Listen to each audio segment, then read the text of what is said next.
കണ്ണ് രണ്ട് കണ്ണ്, കണ്ണുകളിലൂടെ അമ്പരിപ്പിക്കുന്ന ഫഫ. ഒരു കഥാപാത്രത്തെ മികവുറ്റതാക്കാൻ നെടുനീളൻ ഡയലോഗുകളോ ഓവർ എക്സ്പ്രഷനോ ഒന്നും ഫഹദിന് ആവശ്യമില്ല.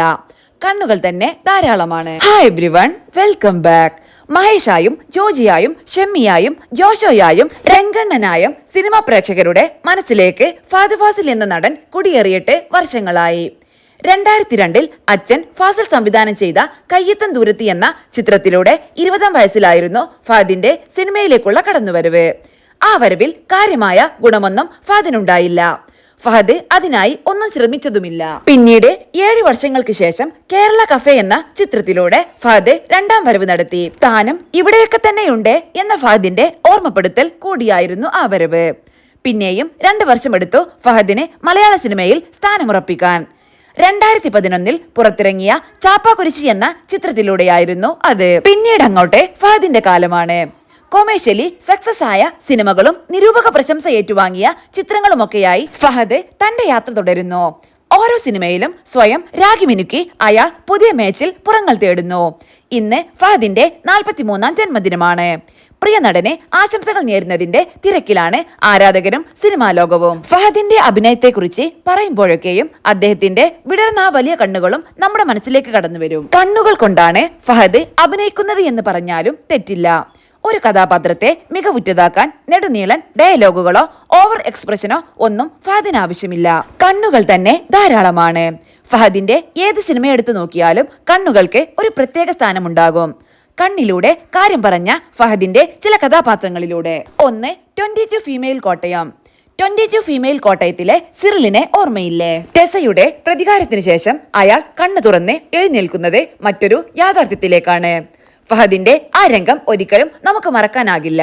നിസ്സഹായ അവസ്ഥ, കുറ്റബോധം, ദേഷ്യം, നിരാശ തുടങ്ങി എല്ലാം സിറിൽ എക്സ്പ്രസ് ചെയ്തത് കണ്ണുകളിലൂടെയായിരുന്നു.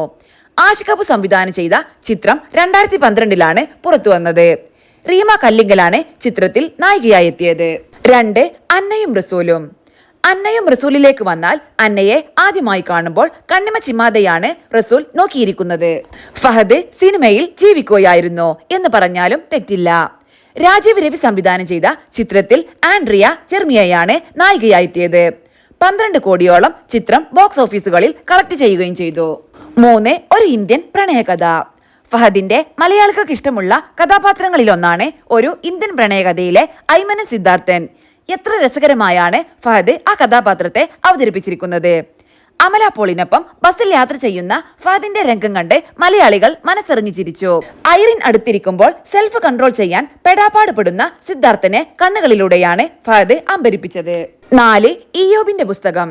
ഇയ്യോബിന്റെ പുസ്തകത്തിൽ പലയിടങ്ങളിലായി ഫഹദിന്റെ കണ്ണുകൾ ഇമോഷൻസ് കൺവേ ചെയ്യുന്നുണ്ട്. പ്രത്യേകിച്ച് അപ്പൻ ഇയ്യോബിന് മുന്നിൽ അലൂശി വരുന്ന സീനുകളിലെല്ലാം നമുക്ക് അത് കാണാം. പലപ്പോഴും ഇയ്യോബിന് മുൻപിൽ വന്ന് നിൽക്കുമ്പോഴെല്ലാം അലൂശി കണ്ണുകൾ താഴ്ത്തിയാണ് നിൽക്കുന്നതും. അമൽ നീരദ് സംവിധാനം ചെയ്ത ഇയ്യോബിന്റെ പുസ്തകം ഇന്നും ഒരു ക്ലാസ് ചിത്രമാണെന്ന കാര്യത്തിൽ തർക്കമില്ല.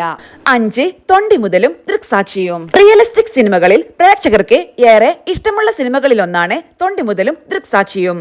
സുരാജ് വെഞ്ഞാറമ്മോട്, നിമിഷ സജയൻ എന്നിവർക്കൊപ്പം കിടിലൻ പെർഫോമൻസുമായി ഫഹദും ചിത്രത്തിലെത്തി.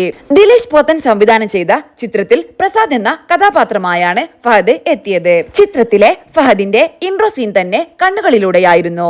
ബസ്സിലിരുന്ന് മാല പൊട്ടിക്കുന്ന സീനിൽ കള്ളന്റെ കണ്ണിലെ സൂക്ഷ്മത മലയാളികൾ ഫഹദിന്റെ കണ്ണുകളിലൂടെ അടുത്തറിഞ്ഞു. കണ്ണുകളിലൂടെ അഭിനയിക്കുന്ന ഫഹദ്. എന്റെ അമ്മയുടെ കണ്ണുകളാണ് എനിക്ക്. ഞാൻ സിനിമയിൽ വന്നിട്ട് 12 വർഷമേ ആയിട്ടുള്ളൂ. കഴിഞ്ഞ 28 വർഷവും ഈ കണ്ണുമായാണ് ഞാൻ ജീവിച്ചത്. ഈ കണ്ണിന് അന്നൊന്നും ഒരു പ്രത്യേകതയും എനിക്ക് തോന്നിയിട്ടില്ല. അത് എന്റെ കണ്ണ് ഷൂട്ട് ചെയ്യുന്ന സിനിമാറ്റോഗ്രാഫേഴ്സിന്റെ പ്രത്യേകതയാണ്. ഒരിക്കൽ ഒരു അഭിമുഖത്തിൽ തന്റെ കണ്ണുകളെ കുറിച്ച് പറഞ്ഞത് ഇങ്ങനെയാണ്: ഫഹദിന്റെ സിനിമകളിൽ അദ്ദേഹത്തിന്റെ കണ്ണുകൾ ഹൈലൈറ്റ് ചെയ്യുന്ന ഒരു ഛായാഗ്രാഹകന്റെയും സംവിധായകന്റെയും ഒക്കെ കഴിവായിരിക്കും. പക്ഷെ കണ്ണിലൂടെ പുതിയൊരു ലോകത്തെ കാണിച്ചു തരാൻ ഫഹദിന് മാത്രമേ സാധിക്കുകയുള്ളൂ.